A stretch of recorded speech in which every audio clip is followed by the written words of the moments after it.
The universe sang, and Choral Master Lirith was its most devoted listener.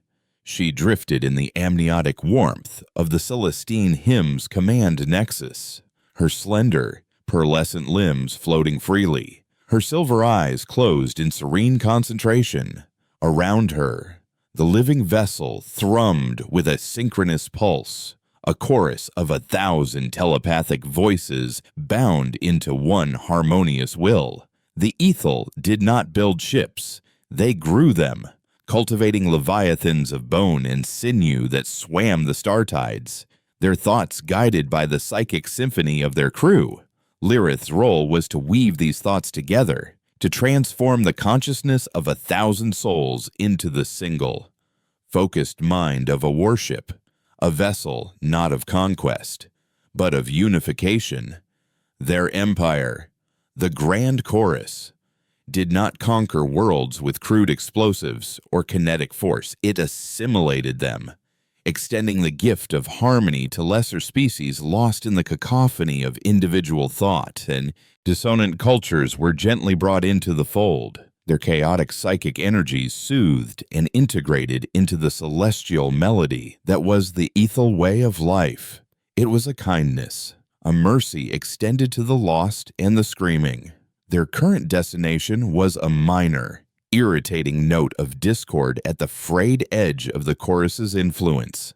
A system designated Dissonance 7, a primitive, pre-unification species on the third planet, had simply gone silent, their frantic, chaotic psychic broadcasts ceasing abruptly. The consensus assumed they had self-annihilated, a common fate for species who clung too tightly to the illusion of self. But protocol demanded a pacification fleet be sent to confirm and cleanse any lingering psychic residue. Lirith considered the mission a tedious formality, a cosmic errand beneath a choral master of her standing. Her fleet of 12 bioships, each a unique and majestic creature of the void, swam gracefully from the swirling non-space of the overchime. Their arrival a gentle unfolding of reality rather than a violent tear. The star system before them was unremarkable, a yellow dwarf, a few gas giants, and the silent third planet, a dull orb of brown and murky green. Conductor, report the system's resonance. Lirith projected, her thought a clear bell-like tone that resonated through the nexus. Her second, a younger Ethel named Kalin, his mind a sharp staccato to her flowing legato, responded from his own fluid-filled cradle. The system is quiet. Choral Master, planetary resonance is flat. No signs of technological life, no residual psychic trauma. It is as if they were never here. Lirith felt a flicker of annoyance. It was an inefficient end. Species that destroyed themselves in war or pestilence always left psychic scars, echoes of pain that the chorus had to carefully smooth over. This was just empty, a waste of her time. Prepare the pacification wave, she commanded. We will cleanse the planet's biosphere of any lingering genetic deviancy and attune the system to the grand chord before we depart. The 12 bioships began to arrange themselves in a precise orbital formation, their immense biological engines pulsing in preparation. They would sing a single, pure note, a psychic frequency so perfectly ordered that it would unravel the chaotic bonds of any unharmonized life, rendering the planet a clean slate. It was as they began to gather their collective consciousness, drawing in the very light of the local star to power their song, that Kalen's mind suddenly struck a note of alarm. Master, there is a flaw in the void, a shadow.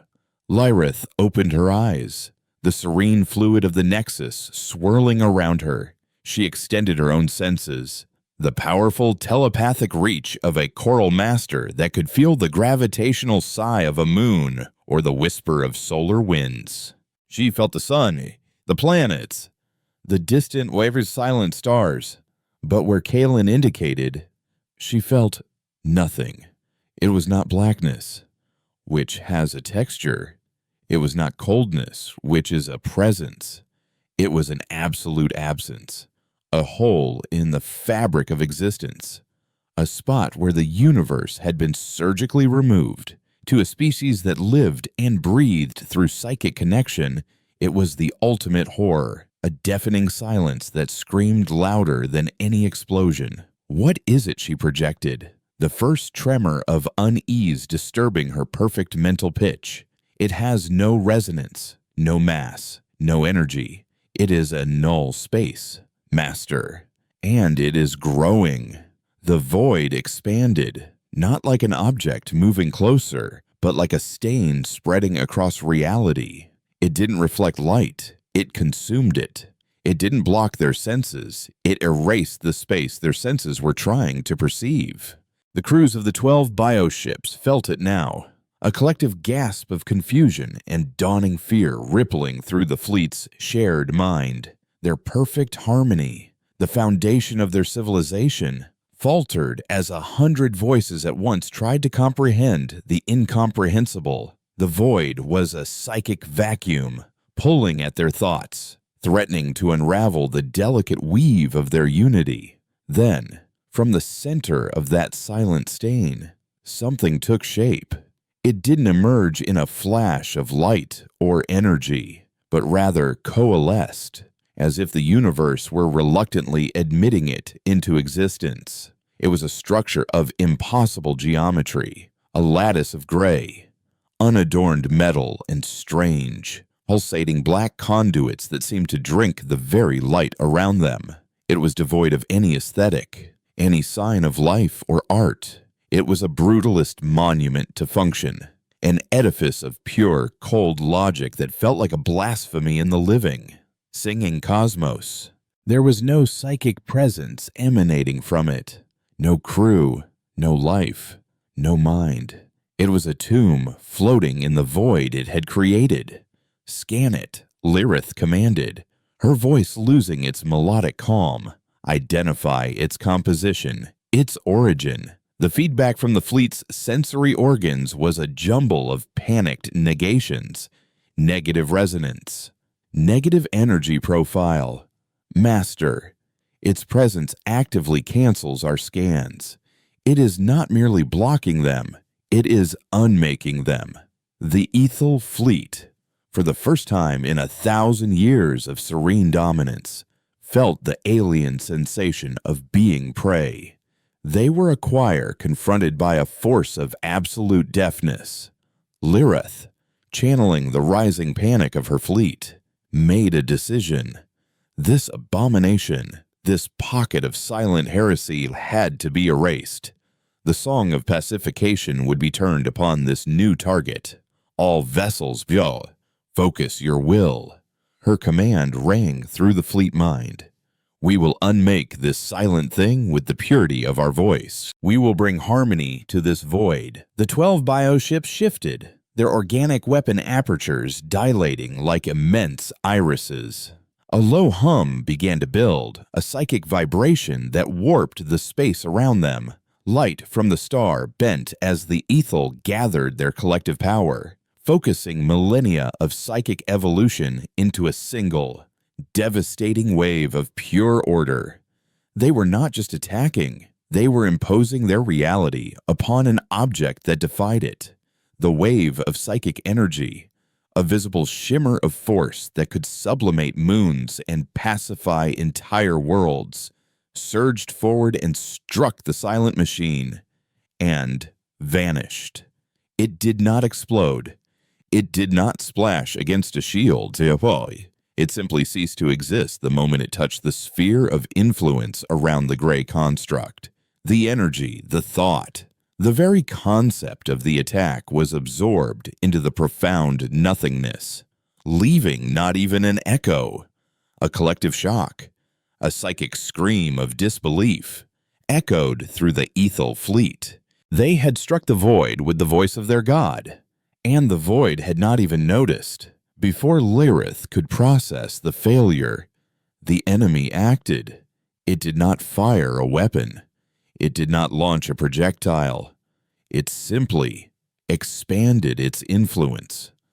From the central machine, a wave of its null field washed over the Ethel fleet. It was not a wave of force or energy, but a wave of disconnection. Lyrith felt it as a sudden, horrific tearing sensation in the core of her being. The 1,000 voices of the Celestine hymn that she had been conducting, the minds of her crew that she held in a delicate, beautiful web of consciousness, were suddenly gone. She was alone, adrift in her own mind for the first time since birth. The psychic bond that was the lifeblood of her ship, her crew, and her entire civilization was severed. The effect on the bioships was immediate and catastrophic. These living creatures, guided from birth by the harmony of their crews, were now mindless beasts. 1. The Stellasona began to shudder violently, its own biological systems thrown into a chaotic feedback loop without the regulating consciousness of its crew. It convulsed, spewing plasma from its nutrient vents before its own internal pressures tore it apart in a silent, grotesque explosion of viscera and bone. Another, the Viridian Echo, its higher brain functions erased, reverted to primal instinct. It identified the nearest large object, a sister ship, as a threat and lunged, its massive bone spurs tearing into the soft underbelly of its sibling in a frenzied, idiotic attack. Lyrith floated in her nexus, paralyzed by a terror more profound than any physical threat. The song had ended. She was surrounded by silence, a silence filled only by the distant, muted psychic death cries of her fleet. Then, a new sensation intruded upon her solitude. A voice. It wasn't projected telepathically. It was forced into her mind through some crude, brutal technology that felt like a spike being driven into her skull. The language was alien, a guttural series of clicks and static, but the meaning was translated directly into her consciousness with chilling, dispassionate clarity. This is Librarian 734 of the human Arc-class vessel, Quiet Reprisal. You are the choral master of this fleet. Correct, human. The word was a footnote in the Ethel archives, a species of shrieking, chaotic primates from a forgotten mudball, catalogued millennia ago. They possessed a nascent, uncontrolled psychic potential, a dissonant chord that the early chorus had attempted to tune. The process had been a failure. The subjects' minds had shattered under the strain of enforced harmony.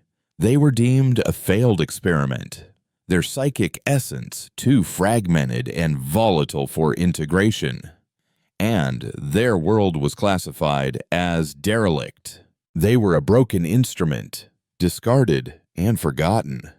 You cannot be human.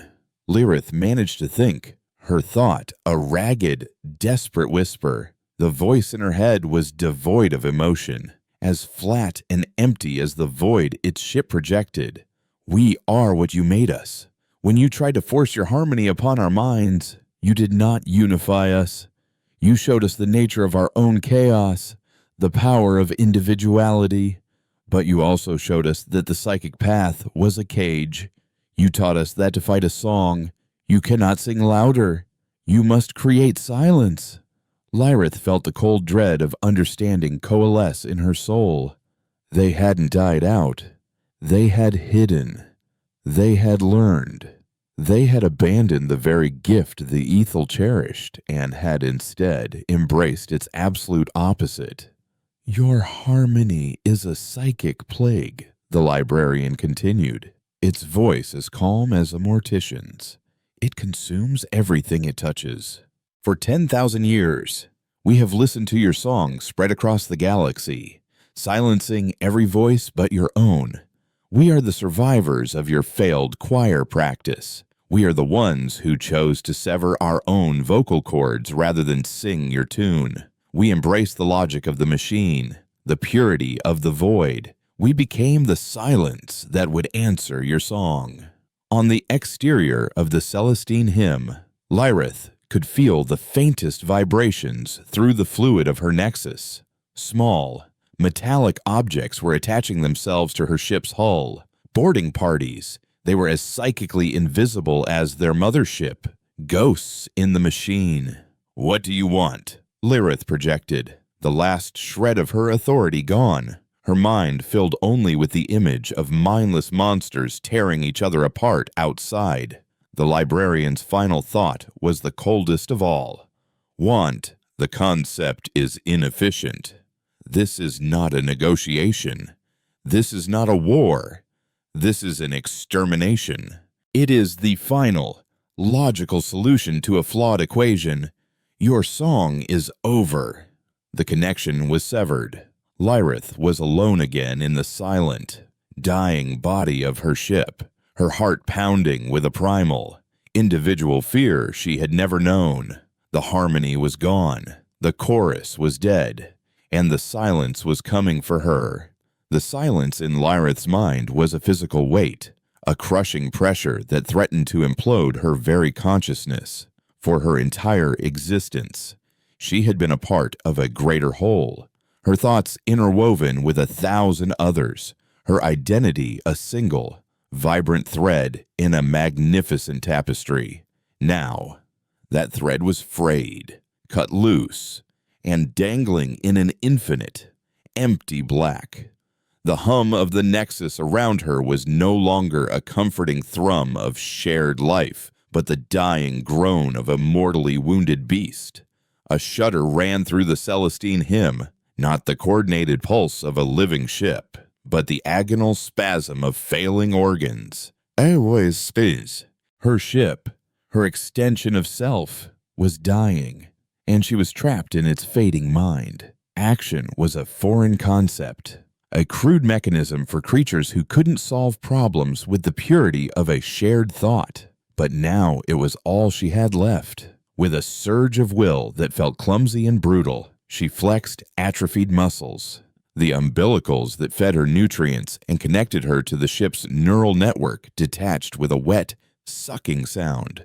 The amniotic fluid, her world for decades, began to drain away, exposing her slender, pearlescent skin to the cold, recycled air, gravity, a force she had only ever experienced as a gentle, managed pressure, took hold of her with the grip of a tyrant, pulling her down onto the now solid floor of the Nexus cradle.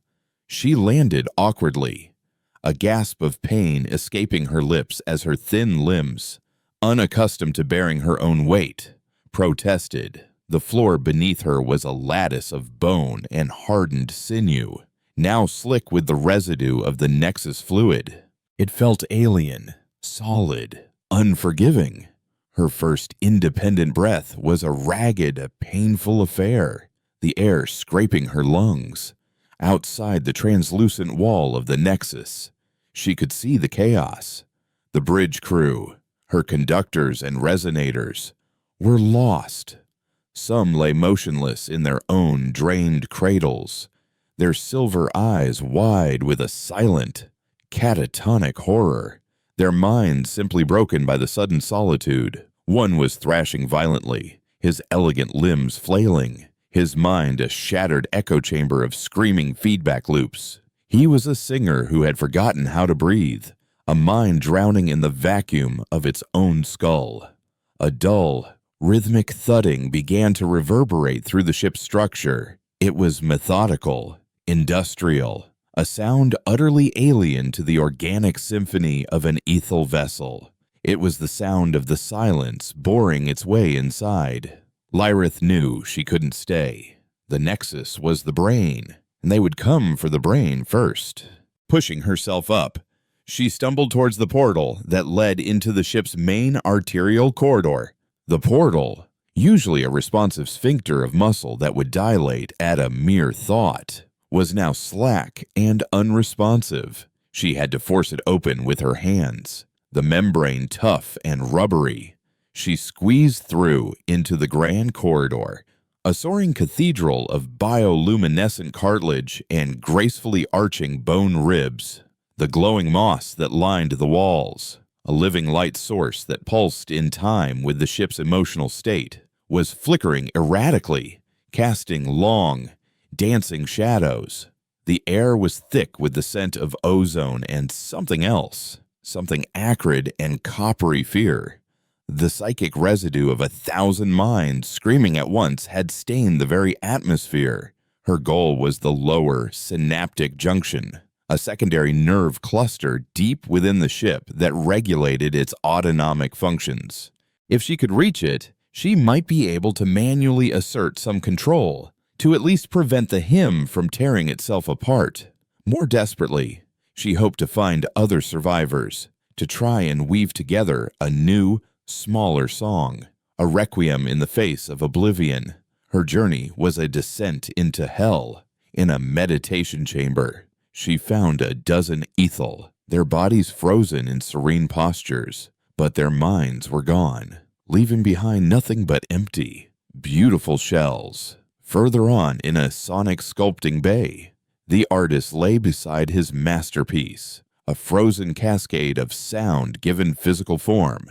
He had taken the sharp edge of a resonance crystal and drawn it across his own throat, unable to bear a world where he could no longer hear the music of the chorus. Each scene was a new verse in a dirge of absolute despair. The rhythmic thudding was louder now, closer, joined by the high-pitched whine of cutting tools and the sharp crack of fracturing bone. They were inside, and they were moving with purpose. She saw the first signs of their passage a moment later. A side corridor was breached, the smooth, organic wall torn open in a jagged, cauterized wound that still smoked. Upon the deck were the bodies of 2 Ethel guards. They were not just dead, they were deconstructed. Their pearlescent skin was blackened and flaking, their limbs twisted at impossible angles, as if every cell in their bodies had forgotten its purpose and simply given up. There were no blast marks, no shrapnel, as it was a weapon that killed the concept of life itself. The sight sent a new wave of alien terror through her. The Ethel waged war by overwhelming minds, by forcing harmony. They did not break bodies like this. It was obscene. She pressed on, her bare feet padding softly on the cartilaginous floor. She could feel the vibrations of their movements now, the heavy, perfectly spaced tread of armored boots. They were close. She ducked into an alcove as a squad of them passed the far end of the corridor. They were giants, encased in bulky, matte black armor that absorbed the flickering bioluminescence, making them appear as holes in reality. Their helmets were smooth, featureless plates of obsidian, and in their hands they held weapons that were brutally functional, all hard angles and exposed power conduits. Each soldier had a device mounted on their back that emitted a low hum and a visible distortion in the air around them, the null field projectors, the source of the silence. They moved with a terrifying efficiency, not as a group of individuals, but as a single multi-limbed machine. They swept their weapons across the corridor, their movements precise, methodical, and utterly devoid of passion or rage. They were sanitizers, exterminators cleaning a contaminated area. As they passed, one of them paused, its helmeted head turning slowly in her direction. Lyreth froze, her heart, a physical organ she was now painfully aware of, hammering against her ribs. She tried to shrink herself, to become invisible, but she knew it was useless. The thing lifted its weapon. She closed her eyes, bracing for the entropic touch of their weapons, but it didn't fire. Instead, a thought, cold and sharp as surgical steel, was inserted into her mind.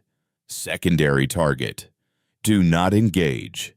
The librarian will process it directly. The soldier lowered its weapon and continued its silent, methodical march, leaving Lyrith trembling in the alcove. Secondary target. Process it. They weren't just killing. They were categorizing. She was a specimen to be collected. The indignity of it, the sheer cold arrogance, burned away some of her fear, replacing it with a spark of fury. She was Lirith, choral master of the Celestine fleet, a conductor of the Grand Chorus. She was not an it. She reached the synaptic junction a few minutes later. It was a vast, spherical chamber, the walls a glittering web of neural filaments that pulsed with the hymn's fading life force. In the center, suspended in a network of larger cables, was Kalen, her second in command, his mind once a vibrant, staccato counterpoint to her own, was alive. He was huddled in the fetal position, his body trembling, a low, keening hum emanating from his throat. It was a single, discordant note, a psychic frequency that was the antithesis of harmony, the sound of a mind endlessly falling apart. He was the source of the ship's final, agonizing spasms. "Kalen," she whispered, her voice hoarse. He didn't respond. He was lost, his consciousness shattered into a million pieces, each one reflecting an eternity of solitude. The sight of him broke the last of her composure. This was the true horror of the human's weapon, not death, but the complete and utter damnation of the soul.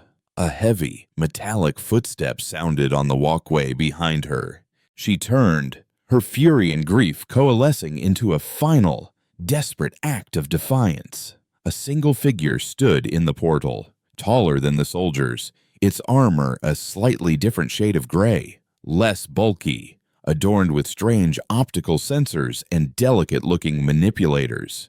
Its helmet was the same soulless obsidian plate. This was the librarian. Lirith gathered the last dregs of her power, the faint, residual psychic energy that lingered in her own mind. It wasn't enough to sing a song of pacification, but perhaps it was enough for a single, piercing shriek. She focused all her pain, all her rage, all the memory of the dying chorus into one point of pure mental force and hurled it at the creature. It was the psychic equivalent of a dying star going supernova. The attack hit the librarian and dissolved like mist in a vacuum. The null field around it didn't just block the force, it consumed it, leaving a profound emptiness in its wake. The librarian tilted its head, a gesture of mild curiosity. The voice entered her mind again, no longer a broadcast, but an intimate, invasive whisper. Fascinating. The emotional resonance of a severed node is exponentially more chaotic than anticipated. A valuable data point. It raised a hand, not holding a weapon, but a device that looked like a complex metallic glove. A trio of filaments, thin as spider silk, snaked from its fingertips and shot across the chamber, faster than her eye could follow. They struck her, one in her shoulder, one in her leg, one at the base of her skull. There was no pain, only a sudden, spreading coldness as her nervous system was completely and instantly overridden. She collapsed to the floor, her body a puppet with its strings cut.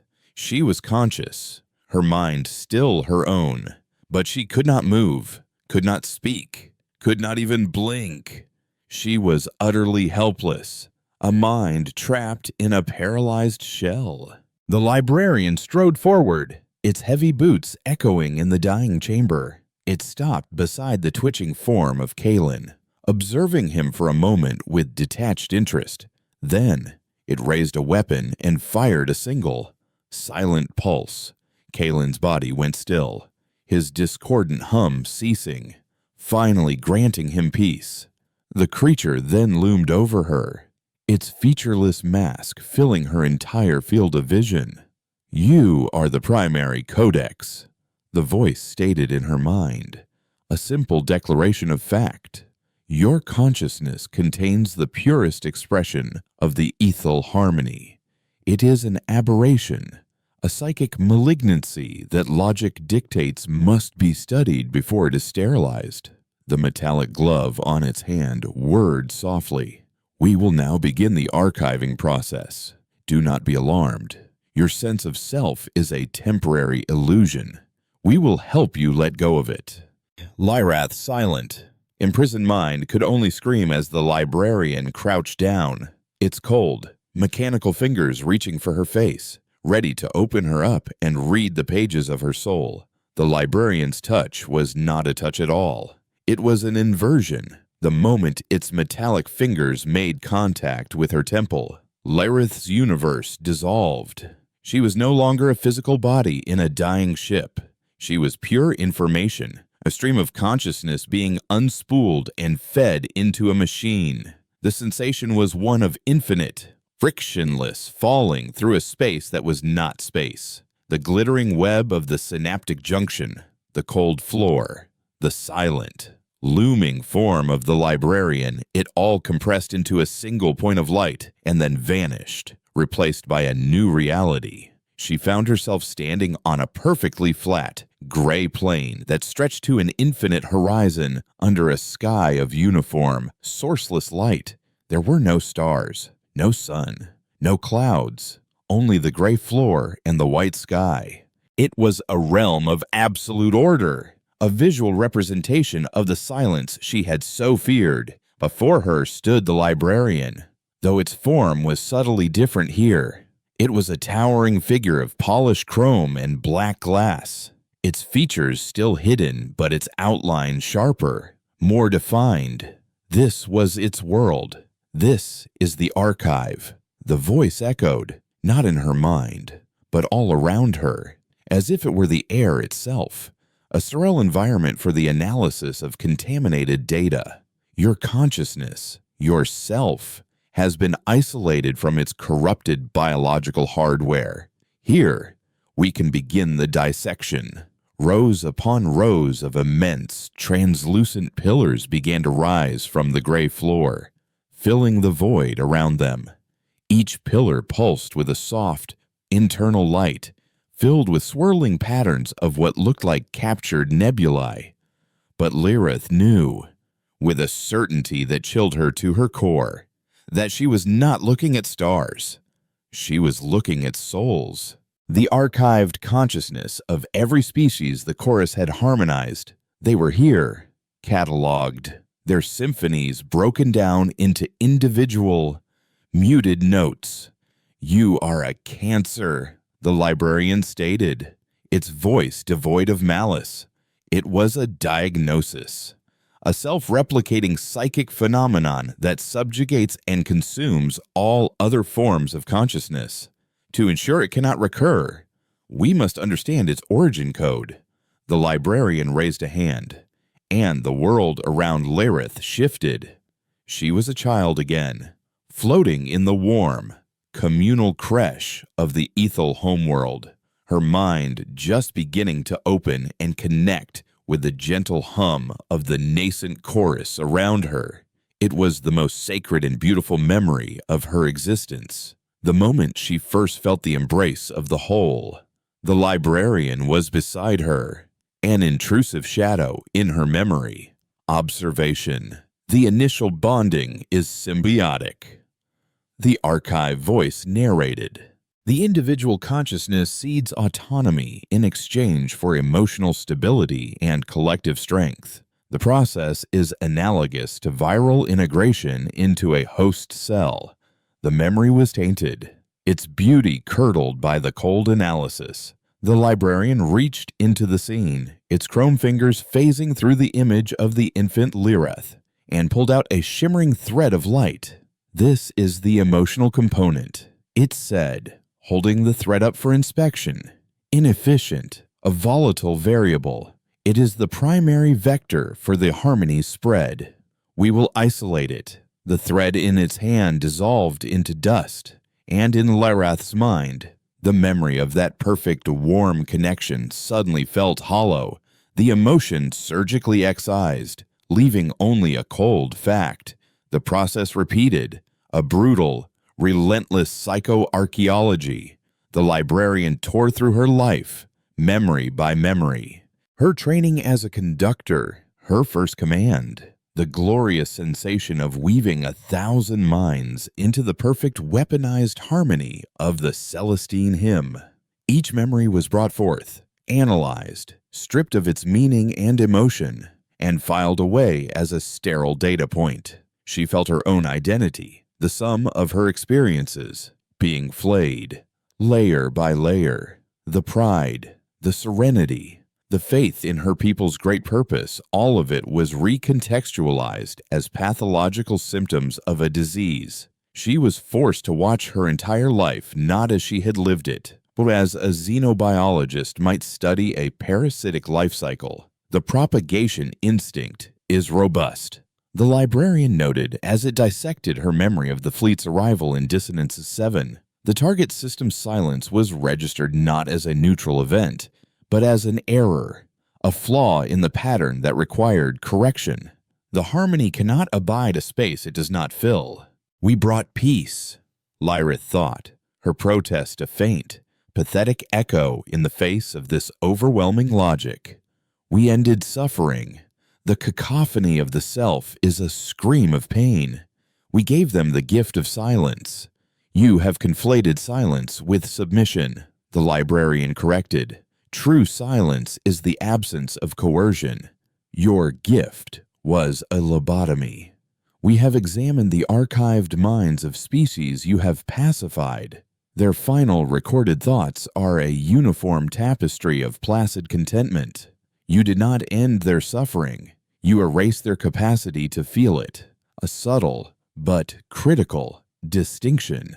To prove its point, the librarian plunged her deeper, past her own memories, into the collective unconscious of the ethel, the genetic memory that formed the bedrock of the chorus. It was searching for the origin, the first note of their song. The archive shifted, the gray plane dissolving into a chaotic swirl of primordial time. And then it found the memory it was looking for. The ethel's first encounter with an extrasolar intelligence. Humanity. Suddenly, Lyrith was no longer herself. Her perspective was wrenched from her and forced into another. She was on a blue and white world, standing in a field of tall green grass under a yellow sun. Her hands were rough, her body dense and heavy. She could feel the chaotic, vibrant thrum of 1 billion individual minds around her. A messy, beautiful, terrifying chorus of love and hate, fear and joy. She was one of them, a primitive human psychic, one of the first to feel the strange, beautiful music coming from the stars. Then, the ethel ship descended, a pearlescent marvel in the sky. It did not attack. It sang. The harmony washed over her world, and it was agony. Lyrith, now trapped in this ancestral human mind, felt her own people's gift as a violation. The beautiful song was a psychic crowbar, prying open her mind, demanding she surrender the messy, precious core of her individual self. It sought to smooth over her grief for a lost mate, to erase her fear for a child, to flatten her rage at injustice, to replace it all with a serene, empty hum. The chaos of being human was painful, yes, but it was hers. The harmony sought to steal it. She felt the human's mind begin to fracture under the strain, the ego fighting desperately against the dissolution, the consciousness shredding itself rather than submit.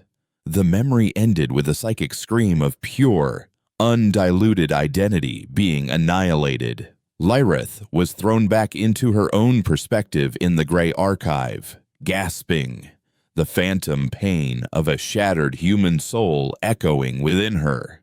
She finally understood. They had not been uplifting a lesser species. They had been committing psychic genocide, and had been so convinced of their own righteousness that they never even recognized the screams. You see, the librarian's voice intoned, as dispassionate as ever.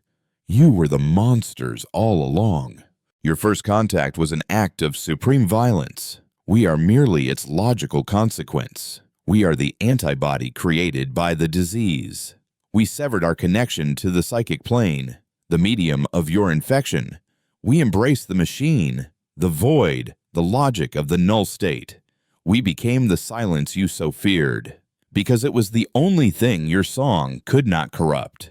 Lireth had no response. The foundation of her reality, of her entire civilization's purpose, had been obliterated. They were not saviors. They were locusts. The origin code is identified. The librarian stated, "The archiving of the primary codex can now be completed." It raised its hand one final time, preparing to excise the last vestiges of her identity, to render her down into the final, soulless data point. But just as its chrome fingers reached for her, a sound tore through the perfect silence of the archive. It was not a note of harmony. It was a raw, discordant, agonizing scream of pure chaos. It was a sound of immense biological death, of 1,000,000,000,000 cells failing at once, of a consciousness not being silenced but being ripped apart into nothingness. Back in the physical world, the Celestine hymn, its last autonomic functions failing, was finally and truly dying. Its death throe was a massive, undirected psionic blast, the last chaotic energy of its life force erupting outwards in a wave of pure pain and entropy. The perfect gray world of the archive flickered violently. The white sky turned to screaming static. The librarian staggered, a crack appearing in its polished chrome facade as the raw, unharmonized psychic energy washed over its systems, a force its null field was designed to block. But the sheer, unexpected magnitude of the blast was overwhelming its emitters. The connection holding Lirith in the archive sputtered. The translucent pillars containing the captured souls flickered and dimmed. For a single, fleeting moment, the machine's control was broken. Lirith was slammed back into her own body with the force of a physical blow. The cold filaments were still attached, her body still paralyzed, but her mind was her own again, and it was filled with the deafening psychic scream of her dying ship. The librarian was on one knee, its head bowed, static discharging from its armor as it fought to reboot its overwhelmed systems. The perfect, sterile silence had been shattered, replaced by the ugly, chaotic noise of death. And in that single, unexpected moment of chaos, Lirith, the specimen, the codex, was once again a living being in a universe that was no longer quite so simple.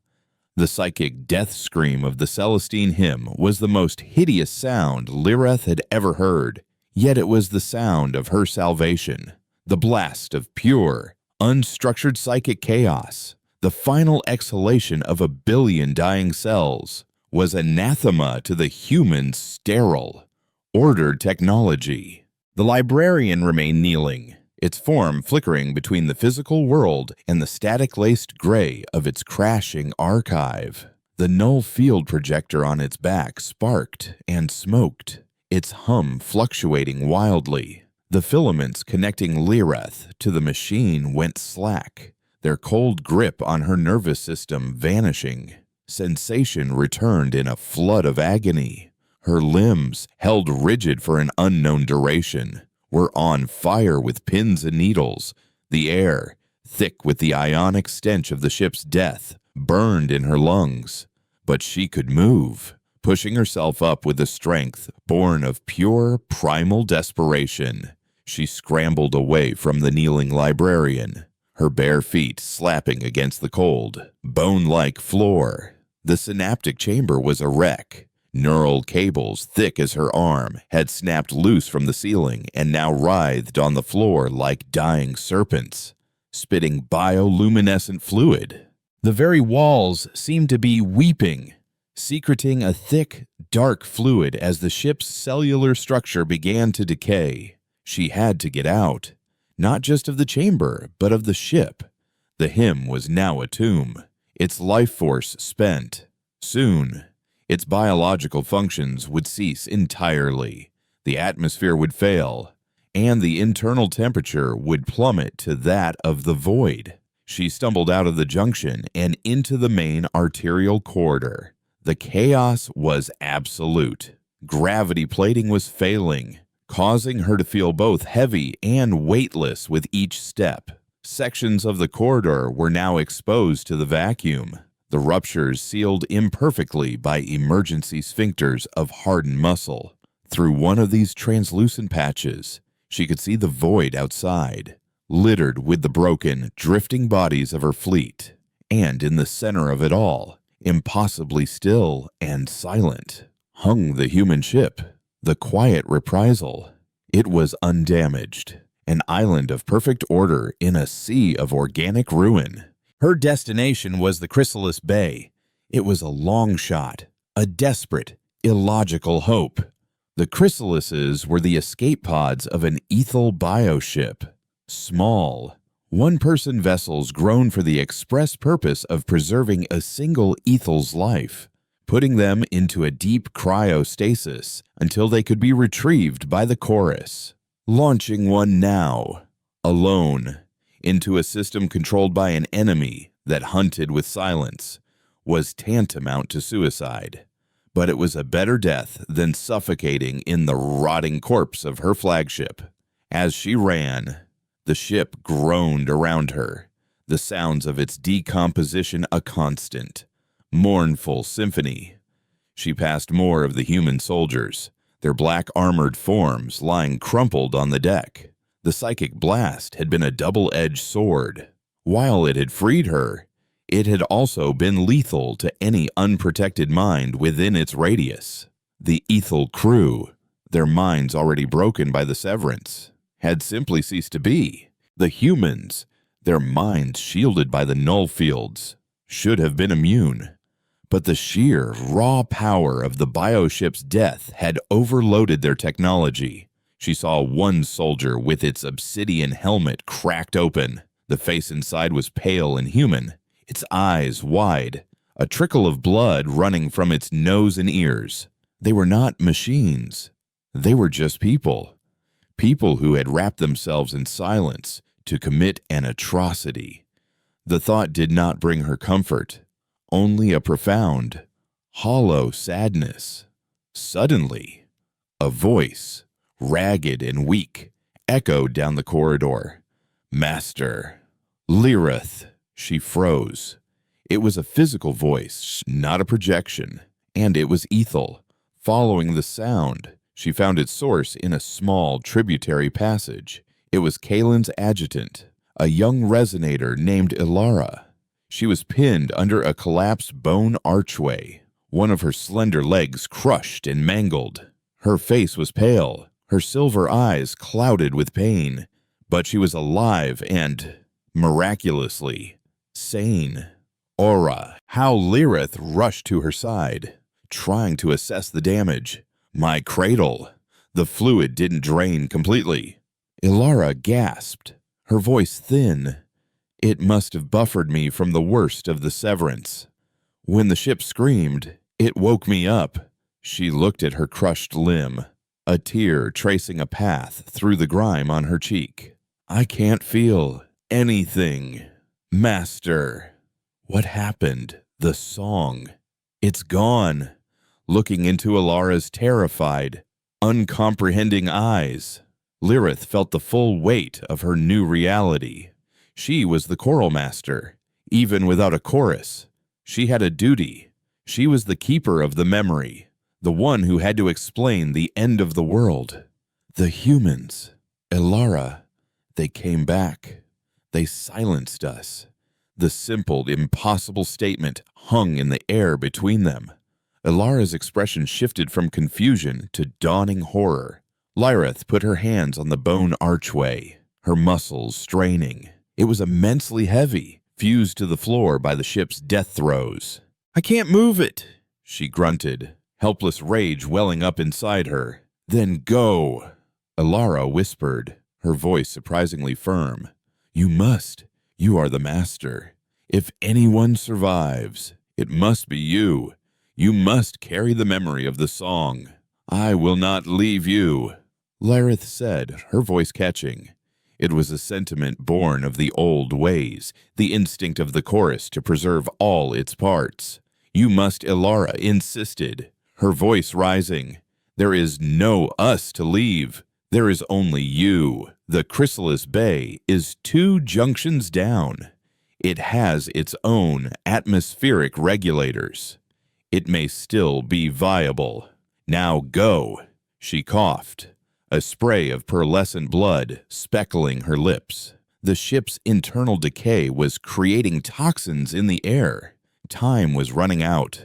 Lyrith looked at the young Ethel, at her fierce, desperate eyes, and saw not just a dying soldier, but the last echo of the civilization she had lost. Ilara was right. Logic, a cold, human concept, dictated her next move. With a final, agonizing look, Lyrith turned and ran, the young resonator's dying wish a new, terrible burden on her soul. She reached the Chrysalis Bay just as the main power failed completely. The ambient bioluminescence died, plunging the corridor into absolute, terrifying darkness. The only light came from the emergency glow of symbiotic fungi, casting faint, eerie green patterns on the walls. The bay itself was a large, circular chamber lined with dozens of womb-like pods, the chrysalises hanging from nutrient stalks like ripe fruit. Most were dark and inert, their life support systems dead. But one, at the far end of the bay, pulsed with a faint, rhythmic internal light. It was still alive. As she sprinted towards it, a shape detached itself from the shadows near the far wall. It was the librarian. Its armor was scorched. One of its optical sensors was cracked, and it moved with a slight limp, but it was functional. The null field around it was weaker, flickering, but it was still active. Codex integrity compromised. Its voice echoed in her mind, now laced with a faint hiss of static. Physical retrieval is the final contingency. It raised its weapon, not the entropic deconstructor the soldiers carried, but something else, a device that fired a web of shimmering, golden energy. Lareth dove to the side as the web struck the wall behind her, solidifying into a crystalline matrix that instantly froze and shattered the section of organic wall. A containment weapon. It didn't want to kill her, it wanted to capture her. She scrambled behind a large, dead chrysalis, her mind racing. She had no weapon, no psychic power to speak of. Her only advantage was the environment. She was a child of this ship. The librarian was an intruder. The floor of the bay was covered in a network of nutrient conduits, some of which had ruptured, leaking a thick, viscous fluid. An idea, desperate and insane, sparked in her mind. "Your mission is a failure," she projected, forcing a confidence she did not feel into the thought. She was using their own methods against them. "You have the archives of 1,000 dead species. What more can you learn from me? You are the source code," the librarian replied, stalking slowly into the room, its heavy boots splashing in the leaking fluid. "The Alpha variant. Your consciousness is required to formulate a permanent psychic inoculation. Your arrogance will be the key to your species' final eradication." It was circling the dead chrysalis, trying to corner her. She needed a distraction. Her eyes darted around the dark chamber. On the central control pedestal, a manual purge valve for the nutrient system was still glowing faintly. She waited until the librarian was halfway across the chamber, its attention focused on her presumed location. Then, she broke cover, not running for the active chrysalis, but for the control pedestal. The librarian reacted instantly, firing its containment web, but it had misjudged her speed and the slickness of the floor. She dropped into a slide, the web sailing over her head, and slammed her palm onto the purge valve. With a deep, guttural roar, the entire nutrient system ruptured. A geyser of the thick, flammable fluid erupted from the floor, drenching the librarian. The creature was momentarily blinded, its optical sensors coated in the thick goo. It was all the time Lyrith needed. She sprinted for the last living chrysalis, slapped the activation rune on its side, and threw herself into the opening pod. The interior was a snug, gel-filled cradle. As the canopy began to iris shut, she saw the librarian wipe the fluid from its helmet. It raised its weapon again, but it was too late. Before it could fire, a stray spark from its damaged armor ignited the aerosolized nutrient fluid. The bay erupted in a flash of white-hot fire. The shock wave slammed the chrysalis canopy shut, sealing Lyrith in darkness. A moment later, she felt the powerful thrust of the pod's emergency launch system as it was violently ejected from the dying Celestine hymn. Through the small, translucent viewport, her last sight was of her ship, her home, being consumed in a silent, internal fire, a funeral pyre in the cold, endless dark. She was alone, adrift in a coffin of bone and sinew, clutching the memory of a dead song, a refugee from a forgotten war, fleeing into a universe that had fallen silent. The silence of the chrysalis was absolute. For an unknown stretch of time, Lyrith drifted in the gel-filled darkness, her consciousness a single, flickering ember in a universe of cold ash. The terror and adrenaline had faded, leaving behind a grief so vast and profound it had no features. It was a smooth, black ocean, and she was adrift upon it. Her life, her purpose, her people all were memories, artifacts of a song that had ended. The pod systems kept her alive, but it was a purely mechanical function, a process devoid of meaning. She was no longer a choral master. She was not even truly Ethel anymore, for to be Ethel was to be part of the whole. She was simply Lyrith, a name that now felt too large, a borrowed robe from a life that belonged to someone else. Her solitude was interrupted not by a sound, but by a cessation of motion. The gentle, aimless tumble of the chrysalis through the void came to a smooth, perfect halt. A deep, subsonic vibration, more felt than heard, enveloped the pod. It wasn't the living thrum of an Ethel vessel. It was the hum of a colossal machine. A cold, blue light seeped through the translucent viewport, illuminating the gel around her. She was caught. The process was brutally efficient. There was no docking procedure, no communication. The space outside the viewport simply changed. One moment, she was staring at the distant, uncaring stars. The next, she was inside a cavernous, gray chamber. The walls were unadorned metal, lit by harsh, white light strips. Robotic arms, precise and silent, emerged from the walls, their metallic claws gripping the chrysalis. They handled it not like a rescue vessel, but like a piece of salvage, a bit of flotsam to be processed. A laser, thin and red, traced the seam of the canopy. With a hiss of depressurization, the pod was opened, and the life-sustaining gel drained away, leaving her exposed and shivering on the cold cradle. Gravity, artificial and unforgiving, pulled at her. She climbed out on trembling limbs, her pearlescent skin stark against the gray metal deck. The air was sterile, cold, and utterly silent. Before her stood two of the black armored soldiers, their null field generators humming softly, their weapons held at a low, casual ready. They were waiting. They made no move to restrain her, their stillness a testament to their absolute confidence. A section of the wall behind them slid open, revealing a chamber beyond. It was not a brig or an interrogation room, but something that resembled a laboratory or a museum. In the center of the room, standing beside a raised dais, was the librarian. Its armor was blackened and scored from the explosion in the Chrysalis Bay.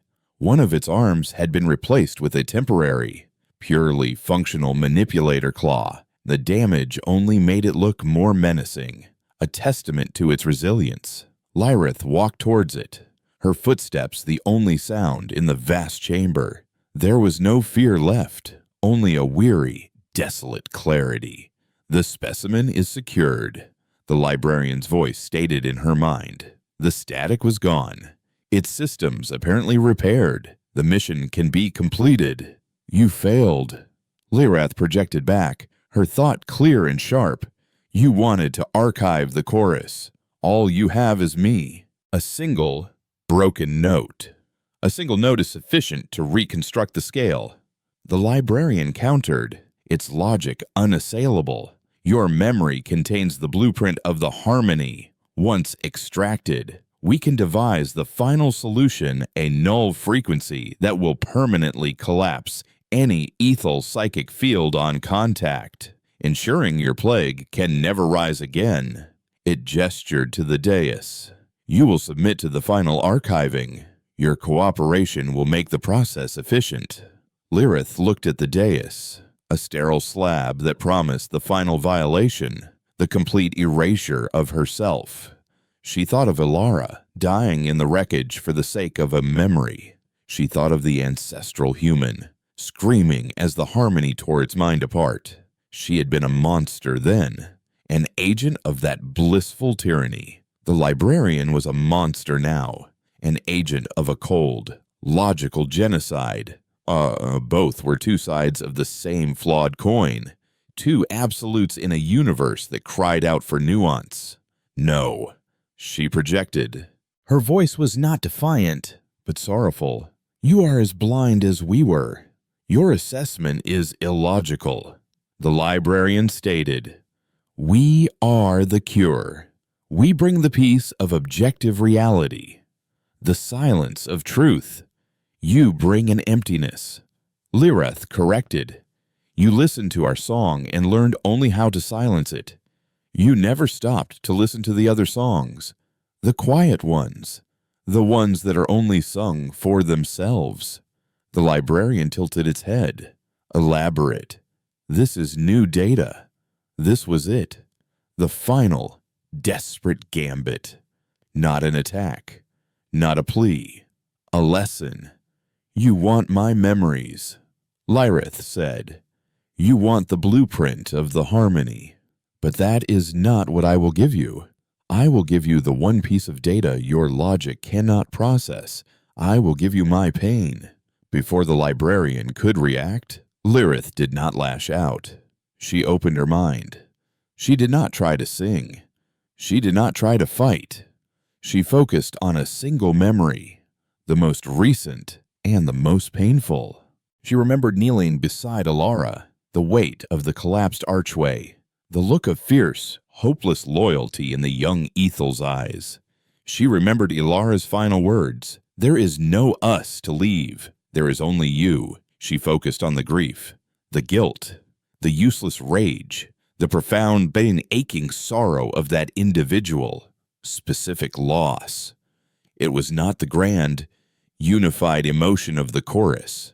It was a chaotic, ugly, purely personal agony. She took that memory, that raw, dissonant chord of suffering, and she held it out, an offering.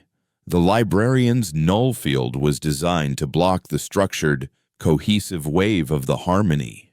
It was not designed for this, was a single, focused spike of pure, unadulterated emotional data, offered freely, bypassed its defenses like a key slipping into a lock. The librarian staggered back, a discordant burst of static screaming in Lyrith's mind. Its armored hand went to its helmet as if fighting off a migraine. Query: Data is irrational. Presence of contradictory variables. Loss is inefficient. Sacrifice is a logical fallacy. Pain is a flawed sensory input. Query meaning. The stream of panicked logic flooded her mind. The human machine, the creature of pure reason, was choking on a concept it could not categorize. It could understand the destruction of a fleet, the death of a species. It could not understand the grief for the loss of one. Lyrith stood her ground, her mind still open, holding that painful memory aloft like a torch in the darkness. You erased our minds because you feared our unity, she projected, her voice now filled with a strange, sad power. But you never understood that the strength of the self is not in its logic, but in its capacity to break, to feel loss, to grieve, and then to choose to go on. That is the song you never learned to hear. The librarian stood motionless for a long time, the static in her head slowly subsiding. The armored soldiers shifted, raising their weapons, but a gesture from the librarian stopped them. The creature looked at her, and for the first time, she felt something other than cold logic from it. It was not emotion. It was uncertainty. A flaw in the code. A question mark at the end of an absolute statement. The archiving is postponed. The librarian finally projected, its voice strained. Further analysis is required. The primary codex presents an unforeseen paradox. It turned and walked away, leaving Lyrith standing alone in the silent, sterile chamber. They did not kill her. They did not imprison her. To the human mind, her continued existence, now that her primary data had been offered, was simply an unresolved variable. Days later, without ceremony, they brought her to a shuttle. They returned her to the system she had come to pacify, to the third planet, Dissonance 7, from orbit. It was an unremarkable world of brown continents and murky green oceans. It was the world whose silence had begun her doom.